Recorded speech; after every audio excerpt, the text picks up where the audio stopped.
అదేవిధంగా ఈ 17 మెడికల్ కాలేజీలు అనేది ప్రైవేటీకరణ ఆపే వరకు మేమంతా మరింత ఉధృతంగా పోరాటం చేస్తాము.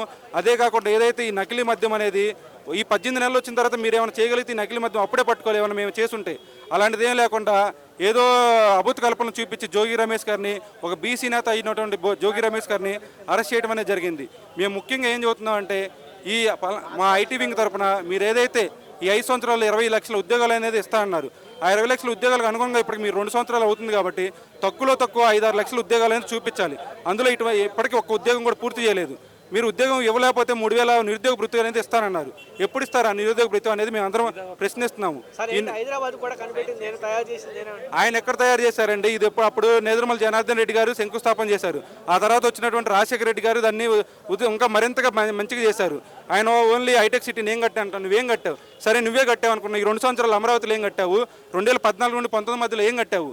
నువ్వు రోజు ఆ వాటర్ తోడటం ఆ కాంట్రాక్ట్లు మీ వాళ్ళకి ఇచ్చుకోవడం తప్పితే నువ్వేం చేస్తున్నావు? నువ్వు నిజంగా హైదరాబాద్ని నువ్వే అభివృద్ధి చేసావు అనుకుందాం. నువ్వు అమరావతిని ఎందుకు చేయలేకపోతున్నావు? నీకు వచ్చిన ఆటంకం ఏంది? నువ్వే అంతా మీ వాళ్ళే కదా, నువ్వే రాజధానిగా ల్యాండ్ పూలింగ్ తీసుకున్నావు, అన్ని తీసుకున్నావు, నువ్వెందుకు చేయలేకపోతున్నావు?